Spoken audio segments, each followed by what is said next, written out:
dengan NIM 221331023. Saya Farendra Pejangkan dengan NIM 221331031. Saya Danda Fesiva dengan NIM 2131013. Saya Selvia Nurapiani Sukandar dengan NIM 221331030. Di sini kami membuat video untuk memenuhi mata kuliah bidang elektromagnetik, program studi D3 Teknik Telekomunikasi, jurusan Teknik Elektro Politeknik Negeri Bandung. Kemudian kami akan menjelaskan materi mengenai medan magnet dan medan listrik serta soal eksperimennya.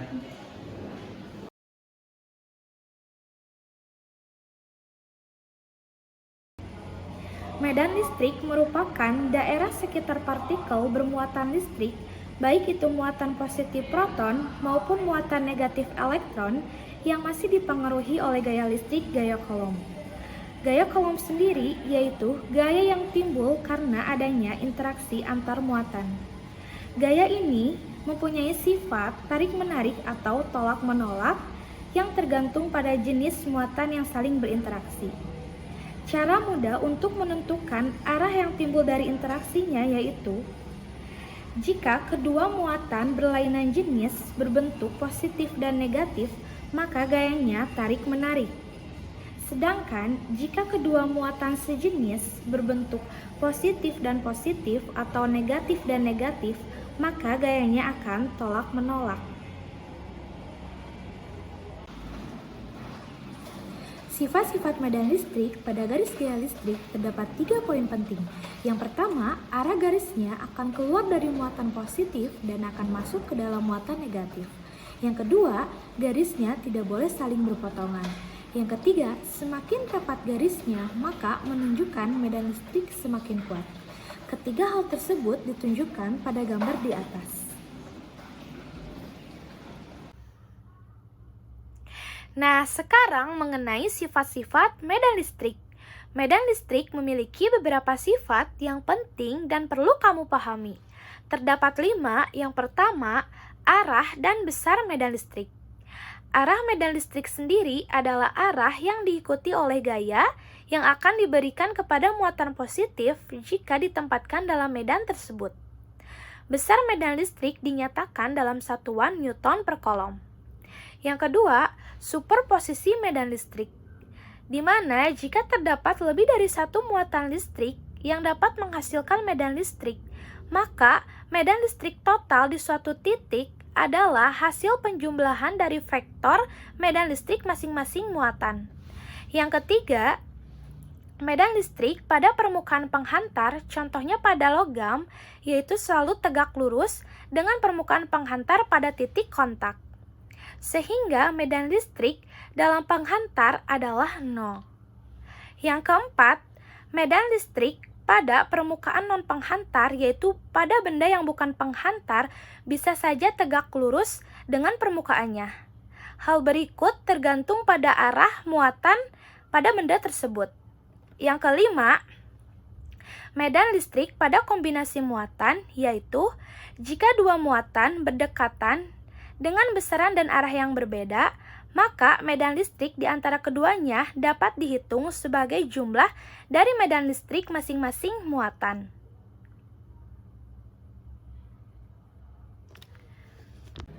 Selanjutnya, rumus medan listrik. Apa sih itu rumus medan listrik?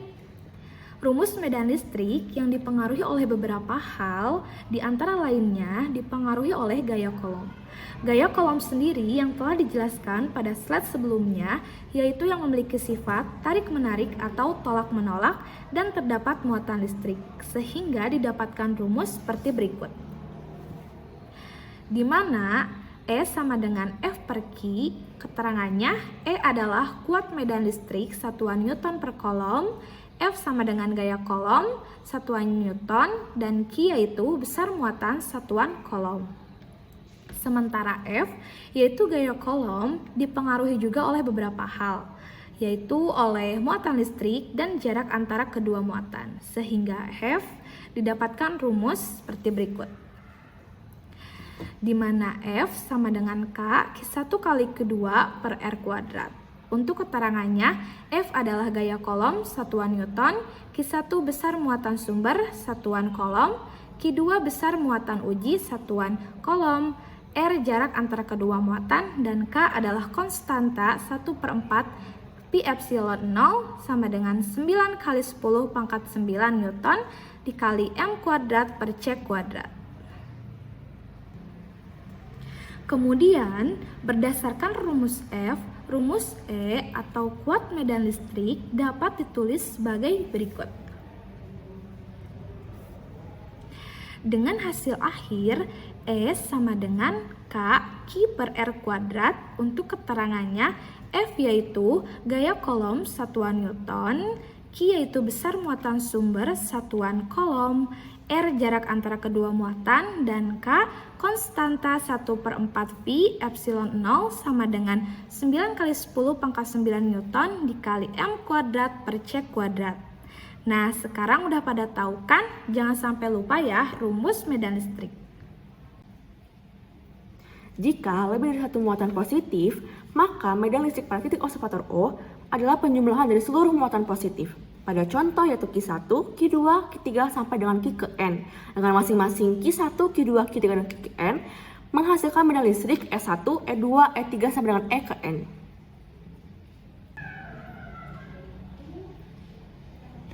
Dijabarkan dengan rumus berikut. Dengan E total sama dengan E1 tambah E2 tambah E3 sampai dengan E ke N. Dengan masing-masing E memiliki rumus yang sama, yaitu K dikali Qn per Rn kuadrat dikali A vektor Rn. Dan dapat disederhanakan kembali menjadi K sigma batas bawah N sama dengan 1, batas atas N sama dengan N kecil, dikali Qn per Rn kuadrat dikali A vektor Rn. Dengan K adalah konstanta medium memiliki rumus 1/4 pi epsilon 0 dikali epsilon R. Nah, K pada ruang hampa atau ruang bebas atau udara memiliki nilai yaitu 9 kali 10 pangkat minus 9. Salah, 9 kali 10 pangkat 9. Nah, selain itu misalnya pada medium air. Pada medium air, K akan lebih kecil karena dibagi dengan per epsilon R. Jadi rumusnya jika selain medium udara adalah K sama dengan 9 kali 10 pangkat 9 per epsilon R. Dengan epsilon 0 adalah permitivitas ruang hampa dengan rumus 1 kali 36 pi kali 10 pangkat minus 9. Dengan epsilon R adalah permitivitas relatif medium. Misalnya medium dielektrik dengan nilai epsilon R adalah minimal 1 sampai dengan lebih dari 1. Flux listrik dari muatan listrik terdistribusi. Ada dua perbedaan, yaitu uniform dan non-uniform. Misalnya pada benda berbentuk tabung. Nah, jika terdistribusi uniform, maka akan terdistribusi merata. Jadi kuat medan listrik pada setiap bagian akan sama rata. Sedangkan non-uniform seperti pada gambar yang lebih rapat di tengah-tengah menandakan kuat medan listrik yang lebih kuat pada titik tersebut. Dengan ke tepi akan semakin menjauh, yang berarti kuat medan listrik akan semakin berkurang. Nah, ada juga contoh yaitu pada benda datar.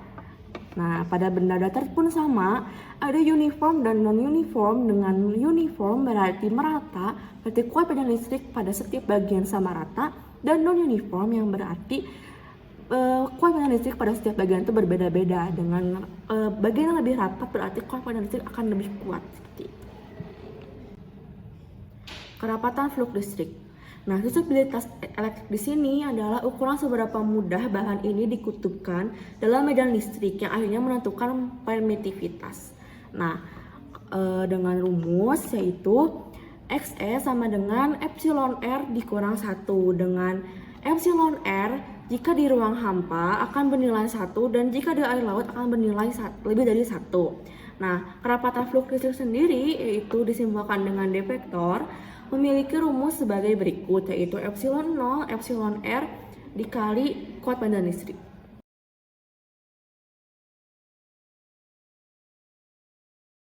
Oke, di sini kita akan membuktikan alat ini dengan ini saklar yang sudah menyala atau terpasang dengan arus listrik. Buktikan dengan HP ini. Oke, cas. Adanya arus listrik secara tidak langsung membuktikan adanya medan listrik di sekitar kabel.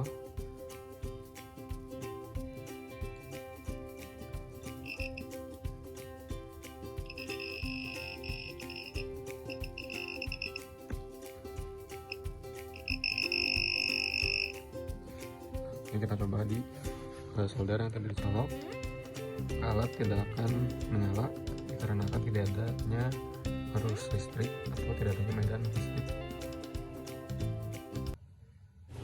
Untuk eksperimen tadi, kami menggunakan bahan-bahan dengan transistor NPN, LED, buzzer, kawat tembaga, baterai 3 volt. Lalu cara kerjanya yang dengan cara mendeteksi kontinuitas kawat tembaga dalam kabel. Lalu transistor NPN digunakan sebagai saklar yang terhubung dengan kawat tembaga. Ketika kawat utuh, listrik dapat mengalir dan mengaktifkan transistor yang menyebabkan LED menyala dan buzzer berbunyi. Namun jika kabel terputus, aliran listrik juga terputus dan LED akan mati dan buzzer pun tidak akan bunyi. Ini juga memungkinkan pengguna untuk mendeteksi kabel yang putus dengan melihat LED mati dan mendengar bunyi buzzer. Alat ini juga berguna untuk memeriksa kabel yang tersembunyi atau sulit dijangkau.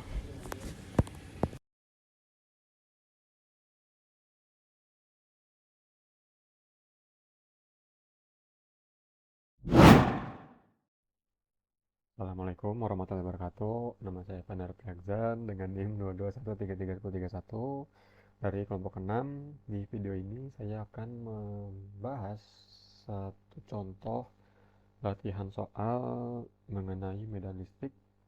Mana di sini kita langsung diketahui kita memiliki dua muatan. Pertama, muatan pertama Q1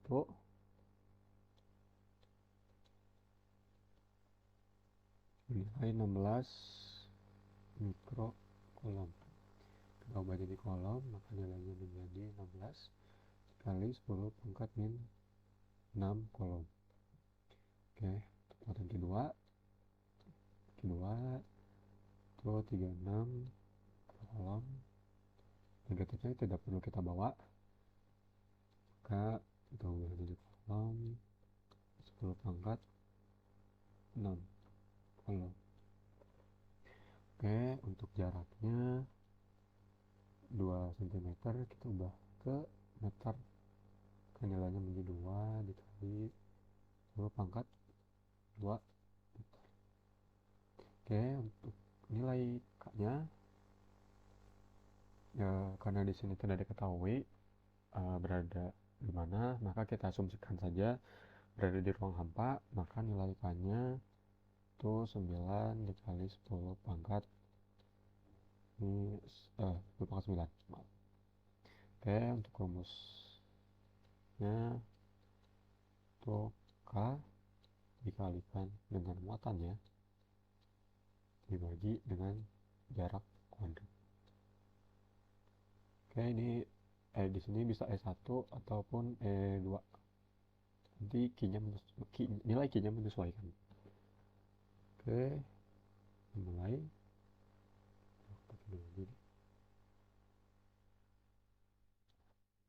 Oke, kita mulai dari mencari nilai E1-nya. Kita masukkan rumusnya.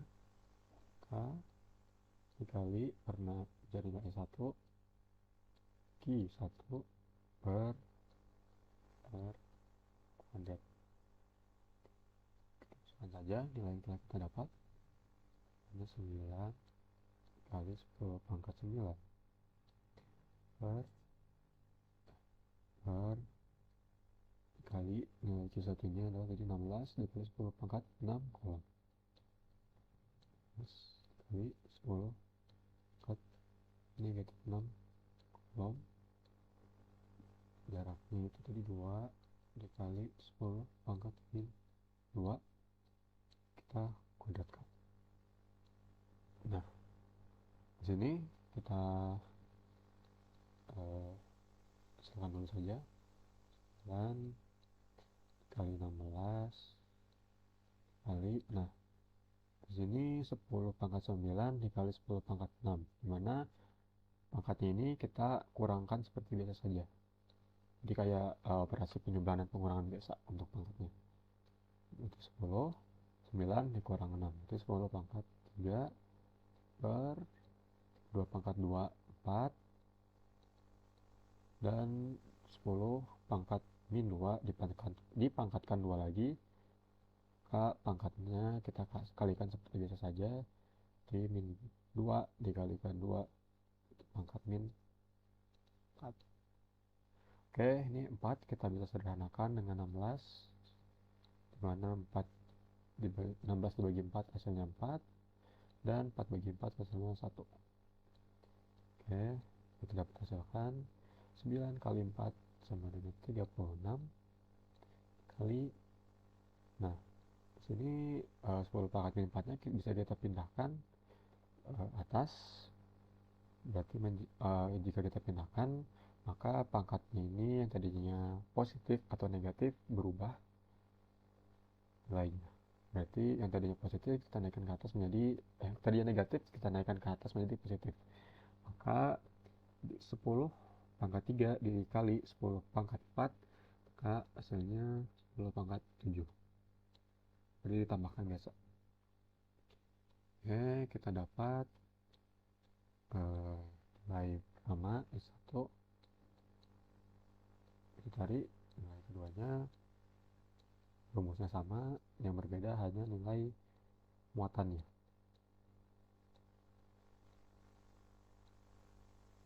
Oke, lagi 9 kali 10 pangkat 9 kali nilai keduanya itu 36 kali 10 pangkat negatif 6 per, sama ya ini juga 2 kali 10 pangkat min 2, kita kuadratkan ini.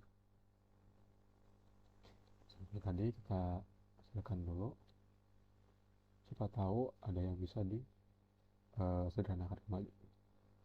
Sama ya, 10 pangkat 3 per, sama juga 4 kali 10 pangkat min 4.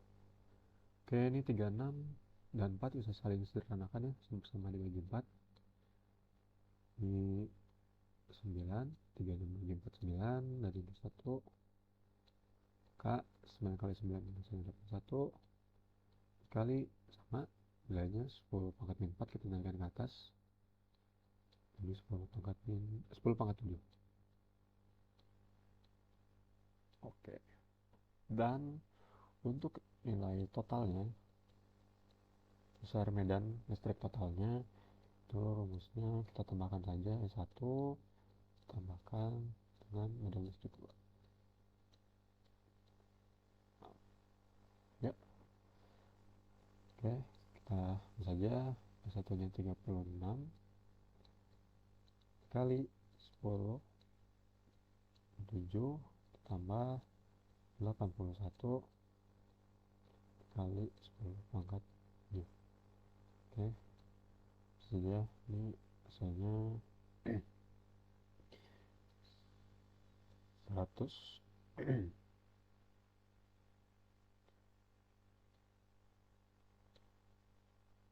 11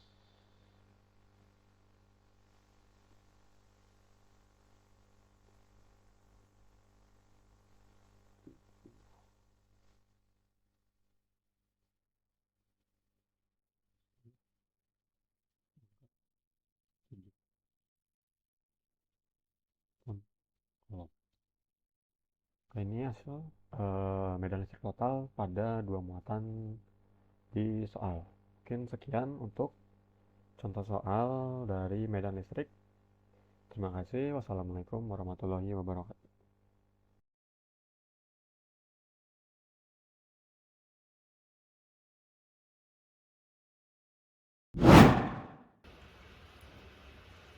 Medan magnet.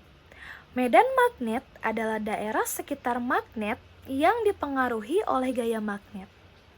Sebuah magnet memiliki dua kutub, yaitu kutub utara dan kutub selatan yang digambarkan dengan garis-garis gaya magnet. Garis-garis gaya magnet ini yang selalu keluar dari kutub utara magnet dan masuk ke dalam kutub selatan magnet. Perlu diketahui bahwa garis-garis tersebut tidak pernah saling berpotongan dan kerapatan garis-garis tersebut menunjukkan kekuatan medan magnet.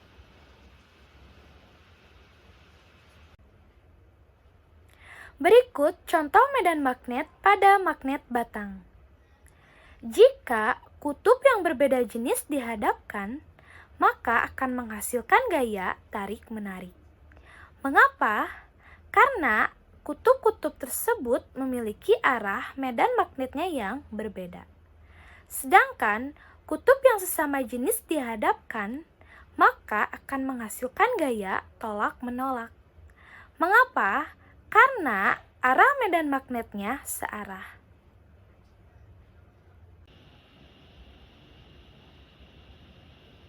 Selanjutnya, rumus medan magnet. Besarnya gaya tarik atau tolak antara kutub-kutub magnet diberikan rumus seperti berikut. Dengan keterangan F gaya tarik atau tolak kutub magnet satuan Newton, μ0/4 V sama dengan 10⁻⁷ Weber per ampere meter, M1 dan M2 kutub magnet, dan R jarak antara kedua kutub magnet satuan meter. Percobaan Oersted. Jika di atas suatu kompas dibentangkan kawat secara sejajar dan kawat tersebut dialiri arus listrik, maka jarum kompas akan menyimpang. Hal ini menunjukkan adanya medan magnetik di sekitar arus listrik. Arah garis-garis medan magnetik yang terdapat di sekitar kawat berarus sesuai dengan kaidah tangan kanan. Kaidah tangan kanan yaitu arah ibu jari menunjukkan arah arus listrik dan arah lipatan jari lainnya menunjukkan arah putaran garis-garis medan magnetik. Hukum Biot-Savart. Secara sederhana, hukum ini menyatakan hubungan antara arus listrik yang mengalir pada suatu lintasan dengan medan magnet yang muncul di sekitar lintasan tersebut, dinyatakan dengan induksi magnetik. Induksi magnetik dinyatakan juga bahwa berbanding lurus dengan kuat arus listrik, berbanding lurus dengan panjang kawat, berbanding lurus dengan kuadrat jarak antara titik ke kawat penghantar, dan berbanding lurus dengan sinus sudut apit antara arah arus dan garis hubung antara titik ke kawat penghantar. Secara sistematis dapat dinyatakan dengan rumus berikut. Nah, keterangannya adalah dB adalah kuat medan magnetik, μ0 adalah permeabilitas ruang hampa dengan rumus 4pi kali 10⁻⁷ Weber per am, lalu I adalah kuat arus listrik, L adalah panjang kawat, dan R adalah jarak antara titik ke kawat penghantar.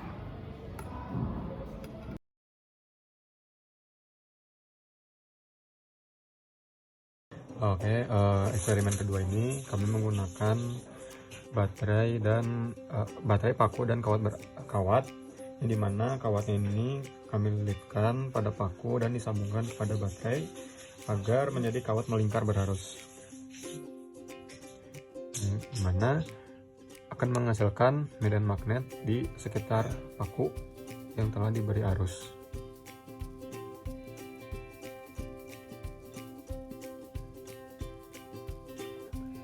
Kita mengujinya adanya dengan memindahkan beberapa gantungan dan klip kertas.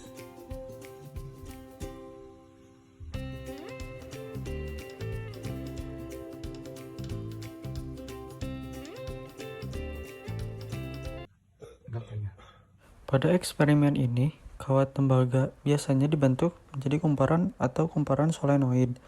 Lalu untuk paku digunakan sebagai inti kumparan untuk meningkatkan kekuatan medan magnet dengan baterai 3 volt. Arus listrik mengalir melalui kawat tembaga dan menciptakan medan magnet yang mempengaruhi peniti. Ketika peniti diikatkan ke kumparan atau kumparan solenoid yang dialiri arus, peniti akan terpengaruh oleh medan magnet yang dihasilkan dan mungkin menjadi medan magnetik atau bergerak terhadap medan magnet yang ada.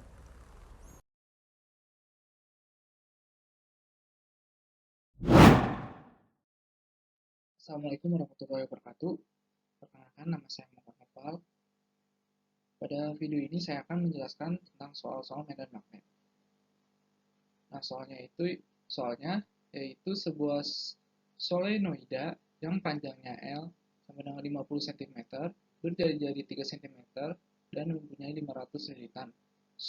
Solenoida ini dialiri arus 10 ampere dengan arah seperti pada gambar berikut.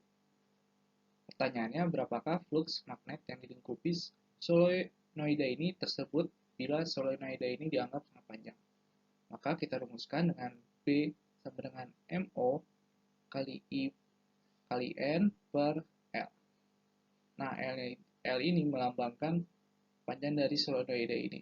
Nah, pertanyaannya kenapa harus menggunakan ini? Padahal kan di pertanyaan yang pada soalnya sangat panjang kan. Nah, L ini melambang kenapa kita butuh, karena dari perbandingan antara panjang jari-jari dan panjang dari solenoida ini sangat jauh kan. Kalau L-nya sama dengan 50 cm dan jari-jarinya 3 cm, maka kita perlu menggunakan adanya lambang L ini. Lalu selanjutnya kita mencari flux, dilambangkan seperti ini, F dengan B dikali A. A-nya ini dari luas permukaan solenoida ini. Jadi MO dikali I kali N sama dengan per L dikali Pi R per 2. Jadi 4Pi dikali 10 pangkat min 7 dikali 10 dikali 500 kali Pi per 0,5 dikali 9 kali 10 pangkat min 4. Jadi lalu hasilnya sama dengan 3,46 dikali 10 pangkat min 3 per WB. Itu saja dari saya. Wassalamualaikum warahmatullahi wabarakatuh.